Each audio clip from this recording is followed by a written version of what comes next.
नमस्कार। HNN 24x7 में आपका स्वागत है और मैं आपके साथ प्रिया। बेस्ट बुलेटिन की शुरुआत करेंगे इस वक्त की बड़ी खबर के साथ।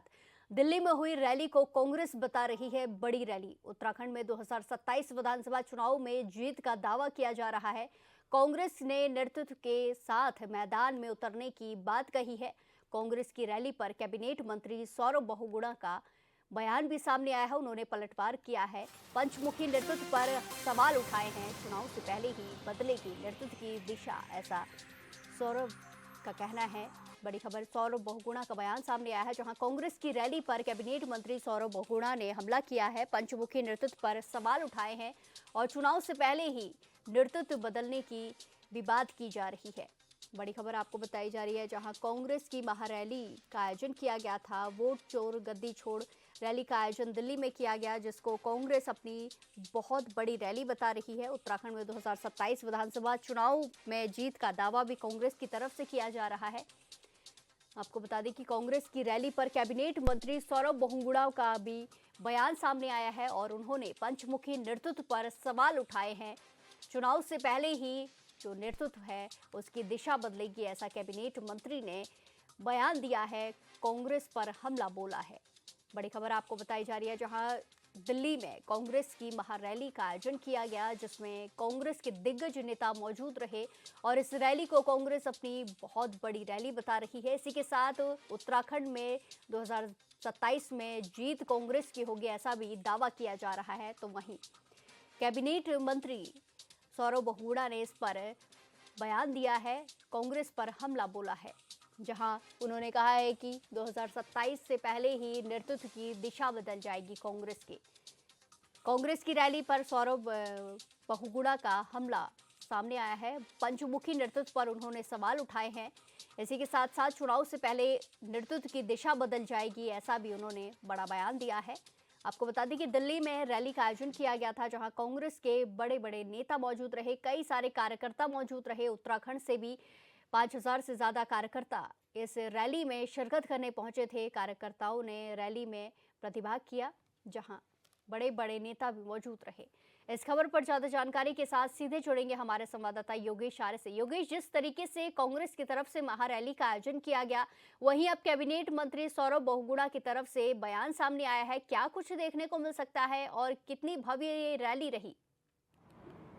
हाँ, देखिए प्रिया, जिस जी। तरह से दिल्ली के रामलीला मैदान में कांग्रेस ने महारैली का आयोजन किया और कल महारैली जो है उनकी तरफ से आयोजित हुई और इसके सीधे जी। सीधे तौर पर अगर देखा जाए तो कुछ वोट चोर गद्दी छोड़ का नारा देते हुए ये रैली बुलाई गई थी और उसमें भारी संख्या में जो है तमाम जो राज्य है वहाँ से लोग पहुँचे और उसमें जिस तरह से कांग्रेस ने जो है आरोप लगाया है कांग्रेस की ओर से, जहाँ जो संवैधानिक संस्थाएं हैं उनकी जो है उनके को लेकर के ये आरोप लगाया कि उनका दुरुपयोग किया जा रहा है। इसके अलावा जो है संविधान को खतरा बताते हुए गरीबों की और जो है महंगाई के तौर पर बात की और इन तमाम मुद्दों को लेकर के बातचीत करते हुए उन्होंने साफ तौर कहा कि उत्तराखंड सहित कई ऐसे राज्य हैं जहां पर सरकार जो है फेल होती नजर आ रही है। उसी पर देखा जाए तो सौरभ बहुगुणा जो कि कैबिनेट मंत्री हैं उत्तराखंड सरकार में, उनका सीधे तौर पर बयान सामने आया। उन्होंने कहा कि जिस नेतृत्व की बात कर रहे हैं और जिस नेतृत्व के चलते जो है यहाँ उत्तराखंड में 2027 में सरकार बनाने की बात कांग्रेस के नेता करते नजर आ रहे हैं, वह आपस में ही जो है उनके अंदर फूट है, वह आपस में ही एक जगह नहीं बैठे नजर आते, उनके अलग अलग दृष्टिकोण से वो काम करते हैं। तो ऐसे में नेतृत्व एक नहीं है तो कैसे जो है आने वाले वक्त में 2027 का सपना देखा जा सकता है। उन्होंने कहा कि भारतीय जनता पार्टी की सरकार है जो लगातार जो है प्रयास कर रही है, जन कल्याणकारी योजनाओं को लेकर के लगातार जो है जनता के बीच जाने का काम कर रही है। अभियान लगातार चलाए जा रहे हैं, जनता के बीच पहुंचकर लोगों को बताने का काम किया जा रहा है कि आखिरकार किस तरह से जो है सरकार काम कर रही है और योजनाओं का लाभ लोगों तक पहुंचे और उनका फीडबैक लेने के लिए स्वयं मुख्यमंत्री जाते हैं। तो उस तरह से उन्होंने कहा और कहीं ना कहीं अब देखा जाए तो कल की रैली के बाद उत्साह जो है कहीं ना कहीं कांग्रेस के भी अंदर नजर आने लगा है, क्योंकि उनको लगता है कि आने वाले वक्त में 2027 के चुनाव में अच्छी जीत उनको मिल सकती है, उनकी सत्ता में वापसी हो सकती है। इस तरह का अनुमान जो है उन्होंने लगाना शुरू कर दिया है। लेकिन उधर दूसरी ओर अगर भाजपा की बात करें तो भारतीय जनता पार्टी भी जो है लगातार जो है जनता के बीच जाकर अब सभी पदाधिकारियों की जिम्मेदारी उसमें उन्होंने की ओर से लगाई गई है कि ग्रामीण क्षेत्रों में जाइए और लोगों से मिलिए और योजना के बारे में उनको बताइए। जी बिल्कुल योगेश, जिस तरीके से कल रैली का आयोजन किया गया था, ऐसे में आज क्या कुछ देखने को मिल सकता है? क्या कुछ आगे अपडेट है? रैली आगे भी होगी या फिर सिर्फ एक दिन का ये जो महारैली का आयोजन था ये था? देखिए, वो महारैली जो थी वो कल के ही लिए रखी गई थी और वहाँ पर जो है तमाम बड़े नेता जो हैं वो जी। पहुँचे थे और इतने ही नहीं, पूरे देश भर के अनेक अलग राज्यों से जो कांग्रेस से जुड़े हुए नेता है वो वहाँ पर पहुँचे। उन्होंने अपने वहाँ पर विचार विमर्श किया, अपने वक्तव्य में जो है उन्होंने जो है संबोधन करने का काम किया। इसके अलावा अगर देखा जाए तो कल से ही इस रैली के बाद से जो है एक सियासत नई तेज हो गई है और उसके बाद आज की अगर जिस तरह से आपने बात की तो रैली तो नहीं है, लेकिन हाँ, बयानबाजियों के दौर जो है वो आज जरूर देखने को मिलेंगे, क्योंकि कल की बयानबाजी जो हुई मन से और जिस तरह से आरोप लगाए गए सरकार के ऊपर, तो उसमें निश्चित तौर पर जो है सरकार के जो है पदाधिकारी हैं, प्रवक्ता हैं, वो निश्चित तौर पर इस पर कहीं ना कहीं बातें करते हुए, पलटवार करते हुए नजर आएंगे। जैसे कि कैबिनेट मंत्री सौरभ अरोड़ा का भी बयान सामने आ गया, उन्होंने नेतृत्व पर सवाल उठा दिया है कांग्रेस के, तो निश्चित तौर पर अब सवाल उठना शुरू होगा, क्योंकि चुनावी वर्ष शुरू हो चुका है उत्तराखंड के अंदर और जी। अब 27 में चुनाव है, तो निश्चित तौर पर अब बयानबाजी का दौर भी जो क्रम है वो तेजी से देखने को मिलेगा। लेकिन लगातार जो है कैसे सत्ता में लौटा जाए, इसके लिए कांग्रेस का नेतृत्व प्रयास कर रहा है, लगातार लोगों को इकट्ठा करना, लोगों से बातचीत करना, संपर्क साधना और तरह तरह के बयानबाजी कर आरोप लगाना सरकार पर, वो काम किया जा रहा है। इसके अलावा जो काउंटर्स हैं वो लगातार जो है भारतीय जनता पार्टी की ओर से भी देखने को मिल रहे हैं। आने वाला वक्त बताएगा कि आखिरकार 27 में जी। किसकी सरकार लौटेगी, लेकिन 2026 के इस वर्ष में अगर देखा जाए तो राजनीतिक हलचलें बहुत तेज रहने वाली हैं। जी। जी बिल्कुल, धन्यवाद योगेश हमारे साथ तमाम जानकारी साझा करने के लिए। इसी के साथ खबरों में आगे बढ़ते हैं। अगली बड़ी खबर हरिद्वार से है, जहां मुख्यमंत्री पुष्कर सिंह धामी का आज हरिद्वार दौरा रहने वाला है, जहां दक्षेश्वर महादेव मंदिर कनखल में वो विशेष पूजा करेंगे। दोपहर 1 बजे दून कैंप कार्यालय पहुंचेंगे सीएम। बड़ी खबर आपको बताई जा रही है, जहां डायमंड स्टेट समिट में भी वो प्रतिभाग करेंगे। जहां हरिद्वार दौरे पर आज मुख्यमंत्री पुष्कर सिंह धामी रहने वाले हैं, जहां वो दक्षेश्वर महादेव मंदिर में विशेष पूजा अर्चना करेंगे। इसी के साथ दोपहर 1 बजे दून कैंप कार्यालय में पहुंचेंगे और डायमंड स्टेट समिट में प्रतिभाग करेंगे। इस खबर पर ज्यादा जानकारी के साथ सीधे जुड़ेंगे हमारे संवाददाता योगेश आर्य से। योगेश, जिस तरीके से मुख्यमंत्री का कार्यक्रम है, हरिद्वार में वो शिरकत करने वाले हैं, इसी के साथ दून कैंप कार्यालय में भी डायमंड स्टेट समिट में प्रतिभाग करेंगे, क्या कुछ जानकारी? धामी के आज के अगर जी। कार्यक्रम की बात करें तो सबसे पहले वो हरिद्वार के दौरे पर रहने वाले हैं और करीब 11 बजे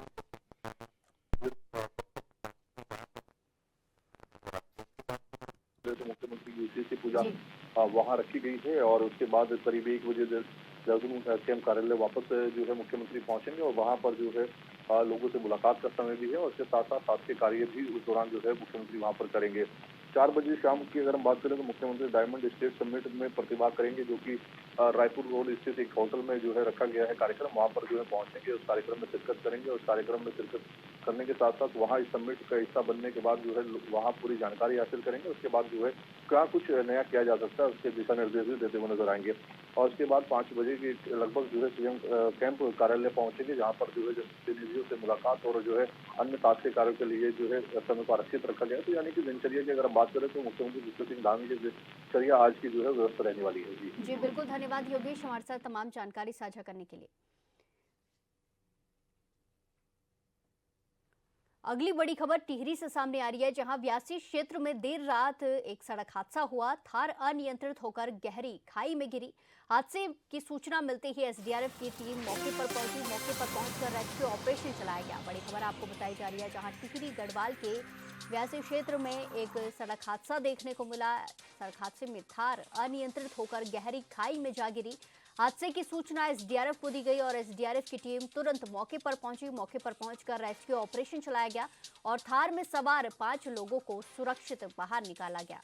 बड़ी खबर आपको बताई जा रही है, जहां व्यासी क्षेत्र में रात बड़ा हादसा देखने को मिला, जहां एक थार गहरी खाई में जा गिरी, जिसकी सूचना पर एसडीआरएफ मौके पर पहुंची। मौके पर पहुंचकर एसडीआरएफ ने रेस्क्यू ऑपरेशन चलाया। थार में 5 लोग सवार थे, जिन्हें रेस्क्यू ऑपरेशन कर सुरक्षित बाहर निकाला गया है। टिहरी गढ़वाल से ये बड़ी खबर आपको बताई जा रही है, जहां व्यासी क्षेत्र में बीते रात बड़ा हादसा देखने को मिला, जहां एक थार गहरी खाई में जा गिरी, जिसकी सूचना तुरंत एसडीआरएफ को दी गई और एसडीआरएफ की टीम तुरंत पहुंची और गाड़ी में सवार 5 लोगों का सुरक्षित रेस्क्यू ऑपरेशन किया गया। उन्हें सुरक्षित बाहर निकाला गया है और वहीं घायलों को नजदीकी अस्पताल में उपचार के लिए भर्ती कराया गया है। टिहरी गढ़वाल के व्यासी क्षेत्र की ये पूरी खबर है, जहां सड़क हादसा देखने को मिला। बीते रात एक थार गहरी खाई में जा गिरी, जिसमें 5 लोग सवार थे। इसकी सूचना तुरंत एसडीआरएफ को दी गई। एसडीआरएफ की टीम मौके पर पहुंची और एसडीआरएफ की टीम ने तुरंत ऑपरेशन कर रेस्क्यू ऑपरेशन कर 5 लोगों को सुरक्षित कार से बाहर निकाला और वहीं घायलों को अस्पताल में भर्ती कराया गया है। नजदीकी अस्पताल में उनका उपचार चल रहा है। एसडीआरएफ की टीम ने तुरंत मौके पर पहुंचकर रेस्क्यू ऑपरेशन शुरू किया और गाड़ी में सवार 5 लोगों को सुरक्षित बाहर निकाला गया है और घायल 5 को नजदीकी अस्पताल में भर्ती कराया गया है। इसी के साथ खबरों में आगे बढ़ते हैं। सांसद अजय भट्ट अपने 1 दिवसीय दौरे पर नैनीताल पहुंचे। यहां उन्होंने मंदिर मानसखंड के तहत किए जा रहे सौंदर्यीकरण कार्य के साथ ही नैनीताल की क्षतिग्रस्त लोअर मॉल रोड में चल रहे ट्रीटमेंट के कार्य का निरीक्षण किया। इस दौरान सांसद अजय भट्ट ने कार्यदायी संस्थाओं को कार्य को गुणवत्ता के साथ समय पर पूरा करने के निर्देश जारी किए ताकि पर्यटन सीजन के दौरान पर्यटकों को दिक्कतों का सामना न करना पड़े। वहीं अजय भट्ट ने कहा कि कांग्रेस ने बिहार चुनाव के दौरान एसआईआर का विरोध किया, जिसका परिणाम जनता ने उन्हें बिहार चुनाव में दे दिया।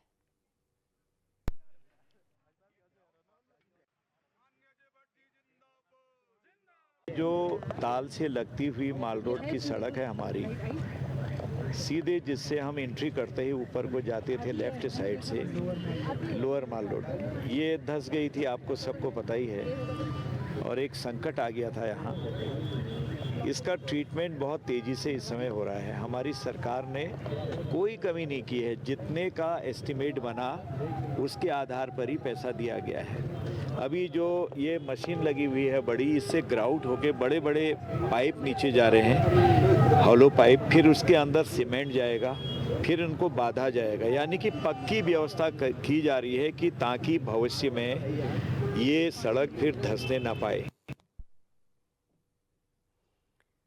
पूर्व मुख्यमंत्री भगत सिंह कोश्यारी नैनीताल के 1 दिवसीय दौरे पर रहे। इस दौरान जीना बाबा स्थित सरस्वती शिशु मंदिर स्कूल के भवन का निरीक्षण किया गया, जहां बीते दिनों आग लगने से पूर्ण रूप से भवन क्षतिग्रस्त हो गया था। वहीं प्रेस कॉन्फ्रेंस में बताया कि भीषण अग्निकांड में भवन पूरी तरीके से जलकर राख हो गया है, जो बड़ा दुख का विषय है।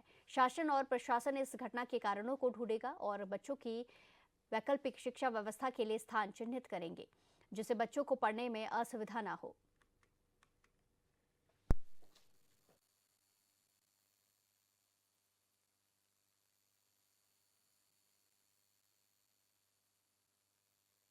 नैनीताल क्लब को भी जला दिया था। अब नैनीताल क्लब दोबारा बना तो और अच्छा बन गया। ये दुर्घटनाएं ये सब मनुष्य के हाथ में नहीं है। 7 बजे रात से 7 बजे 7:30 बजे जब आग लगती है तो उसके लिए किसी व्यक्ति को मुझे नहीं लगता कि दोष दिया जाए। वैसे सरकार का काम है, पुलिस का काम है ढूंढे, लेकिन ये बहुत दुखद घटना है मेरे लिए विशेष करके, क्योंकि उस मकान मालिक को मनाने, समझाने और उस समय शिशु मंदिर के यहाँ बहुत अधिक आवश्यकता थी। 3-4 अंग्रेजी स्कूलों के अलावा कोई इस प्रकार का पब्लिक स्कूल था नहीं और लोग चाहते थे कि यहाँ सरस्वती शिशु मंदिर खुलाए। तो जिन लोगों ने प्रयास किया, मैं उनमें से एक था। तो आज वो बिल्डिंग समाप्त हो गई। चंपावत जिले के अमोड़ी क्षेत्र में ग्राम विकास विभाग की भूमि पर अवैध अतिक्रमण हटाने के लिए प्रशासन ने कार्रवाई की है। तहसीलदार ब्रजमोहन आर्य के नेतृत्व में जेसीबी की मदद से 3 कच्ची दुकानों को ध्वस्त किया गया। आपको बता दें कि अतिक्रमण मुक्त भूमि को रीप के जिला परियोजना प्रबंधन को सुपुर्द कर दिया गया है, ताकि इस उपयोग विभागीय विकास कार्यों में हो सके। कार्रवाई शांतिपूर्ण रही और पुलिस बल मौजूद रहा। प्रशासन ने चेतावनी दी है कि सरकारी भूमि पर किसी भी अतिक्रमण को बर्दाश्त नहीं किया जाएगा और आगे भी सख्ती से कार्रवाई की जाएगी।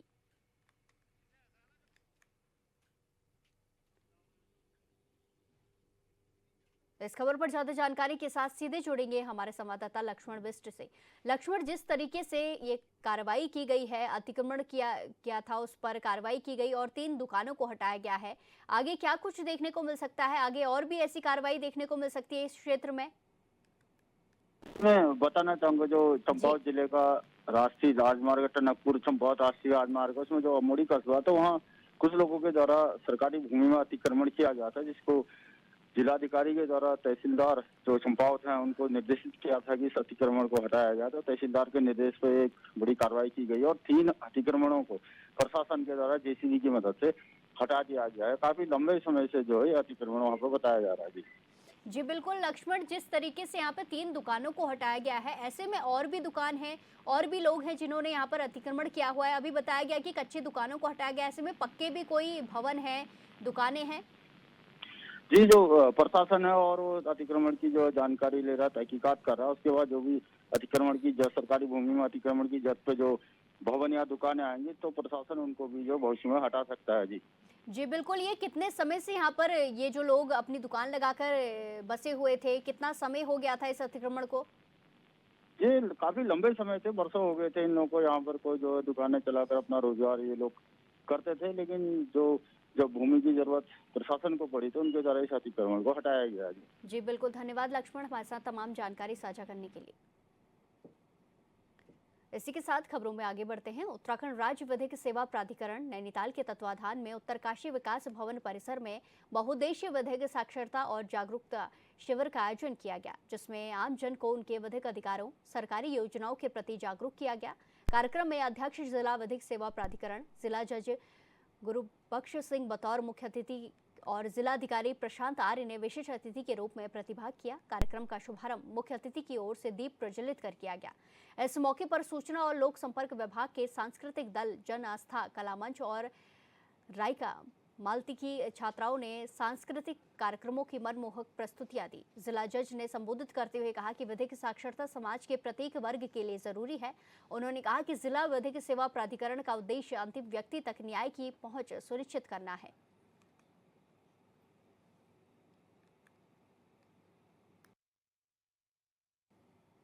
ज्योतिर्मठ में इन दिनों लोक संस्कृति, खेल, कला, परंपरा को एक मंच पर सजोए हुए पैनखंडा महोत्सव की धूम नजर आ रही है। बीते शनिवार को जहां लोक गायक मीना राणा, रोहित चौहान, संजय कुमौला के गीतों की सांस्कृतिक संध्या में लोग जमकर थिरके, वहीं महोत्सव समिति की ओर से बेहतर प्रयास में महोत्सव में पहुंची भीड़ ने सारे रिकॉर्ड तोड़े और गांव शहर के लोग पारंपरिक वेशभूषा में नजर आ रहे। साथ ही महोत्सव में कई प्रतियोगिताएं भी आयोजित की गई।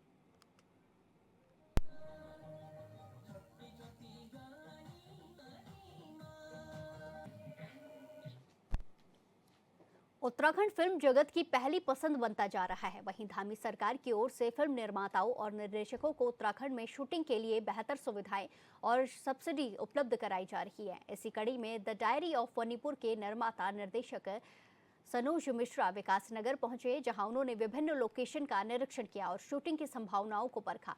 उन्होंने कहा कि उत्तराखंड के लोग बेहद सहयोगी और प्राकृतिक लोकेशन फिल्म शूटिंग के लिए बेहद उपयुक्त है। उन्होंने कहा कि जल्द ही विकासनगर और देहरादून में उनकी film the diary of Manipur की शूटिंग शुरू की जाएगी, जो लगभग 1.5 महीने तक चलेगी।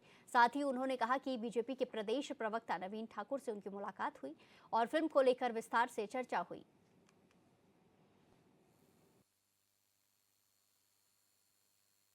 बहुत बहुत धन्यवाद।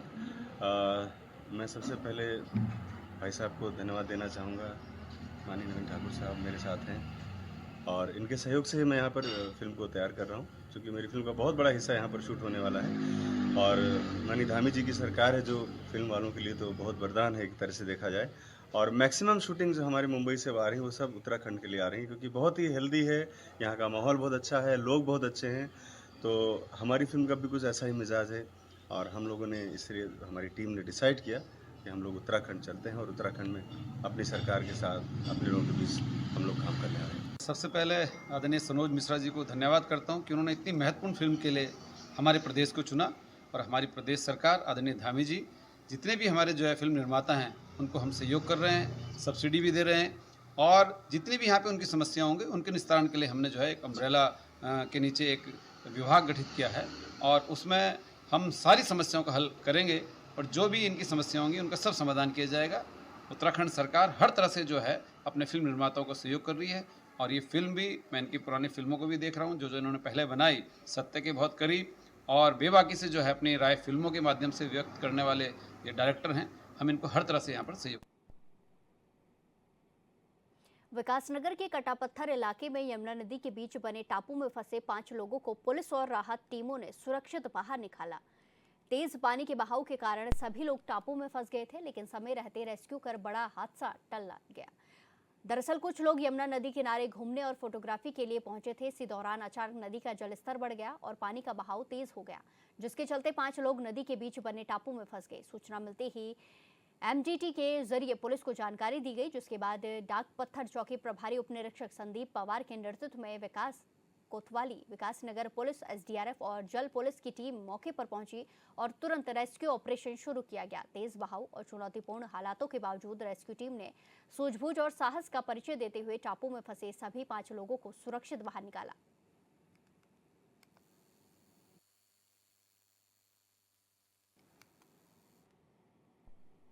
इसी के साथ खबरों में आगे बढ़ते हैं। चंपावत के लोहाघाट में सूखी घास ले जा रहे ट्रक में बिजली के पोल से निकली चिंगारी से आग लग गई, जिसके चलते वाहन चालक ने समझदारी का परिचय देते हुए अपने वाहन को आबादी क्षेत्र से दूर खड़ा कर दिया और 112 को सूचना दी, जिसके बाद लोहाघाट से फायर ब्रिगेड की टीम तत्काल मौके पर पहुंची और फायर कर्मियों ने स्थानीय लोगों की मदद से ट्रक में लगी आग पर काबू पाया।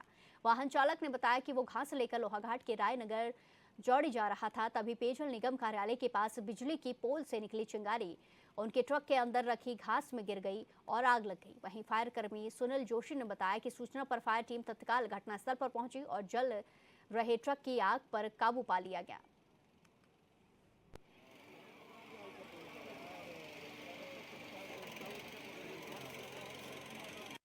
यहाँ पर लगभग 2:15 के बजे की बात है। 112 के द्वारा सूचना दी गई थी कि कॉलेज रोड पे एक गाड़ी पे आग लग गई है जिसमें घास लदा हुआ है।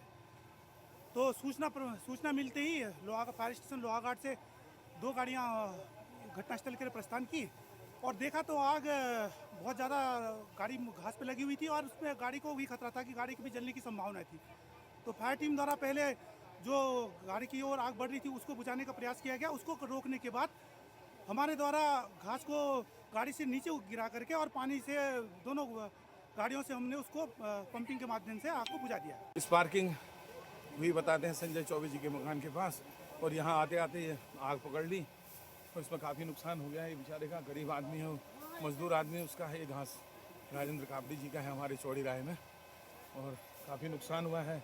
और जैसे तैसे मिल करके सबने गाड़ी को तो बचा लिया है, लेकिन घास का बड़ा नुकसान हुआ है। शॉर्ट मान के देखा है लोगों ने, पीछे से जो मोटरसाइकिल में आ रहे थे उन्होंने देखा है कि बिजली की आपदा से ये दुर्घटना हुई है और इसे उचित मुआवजा मिलना चाहिए। गरीब आदमी है, इसके लिए मदद होनी चाहिए। ना रही थी ये राजेंद्र कापड़ी पुत्र श्री लक्ष्मी दत्त कापड़ी चौड़ी राय निवेदन कर रहे हैं कि ये पशुपालन करके जैसे तैसे रोजगार करते हैं और इनको इतनी बड़ी आपदा का सामना करना पड़ रहा है, और गरीब आदमी जैसे तैसे करके घास मंगाया था और घास में ये आग लग गई।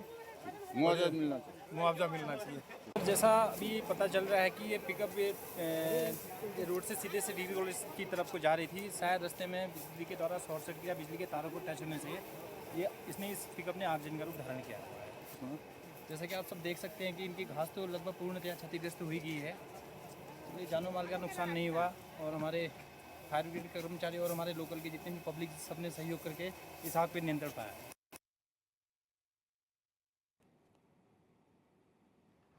विकासनगर के जिलाको इंडस्ट्रियल एरिया में स्थित एक परफ्यूम कंपनी में लगी भीषण आग पर आखिरकार काबू पा लिया गया। करीब 7 घंटे की कड़ी मशक्कत के बाद दमकल विभाग ने आग को पूरी तरीके से बुझा दिया। बताया जा रहा है कि जयश्री बालाजी इंडस्ट्रीज नामक इस कंपनी में रोजाना की तरह कर्मचारी काम कर रहे थे। इस दौरान फैक्ट्री के एक हिस्से में अचानक आग भड़क उठी, जिससे देखते ही देखते विकराल रूप धारण कर लिया। सूचना मिलती ही पुलिस मौके पर पहुंची और भीड़ को दूर हटाया गया। वहीं दमकल विभाग ने तत्काल आग को बुझाने का अभियान शुरू किया। इस आग की चपेट में पास की एक अन्य इंडस्ट्रियल यूनिट भी आ गई थी, लेकिन समय रहते उस पर काबू पा लिया गया। आग बुझाने के अभियान में 120 दमकल कर्मी, एसडीआरएफ और पुलिस बल तैनात रहा। मौके पर 17 फायर ब्रिगेड की गाड़ियां लगाई गई, जबकि हरिद्वार, ऋषिकेश और डोईवाला से भी अतिरिक्त फायर टेंडर मंगाए गए।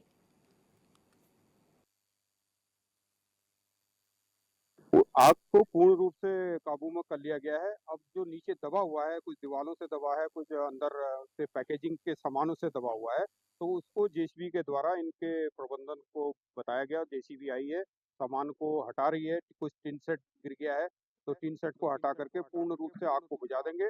यहाँ पर करीब अभी 5-6 फायर टेंडर अभी रोके गए हैं और रात्रि में भी रहेंगे, और हम जब तक पूर्ण रूप से नहीं बुझ जाती है तब तक हम यहाँ से निकलेंगे। और पूरा आग पर पूर्ण नियंत्रण है। थोड़ा बहुत जो दब गया है, जो धुआं निकल रहा है, उसको पूरा संपूर्ण बुझा करके ही हम यहाँ से जाएंगे। इस बुलेटिन में फिलहाल के लिए इतना ही। बाकी तमाम खबरों के लिए देखते रहिए HNN 24/7। नमस्कार।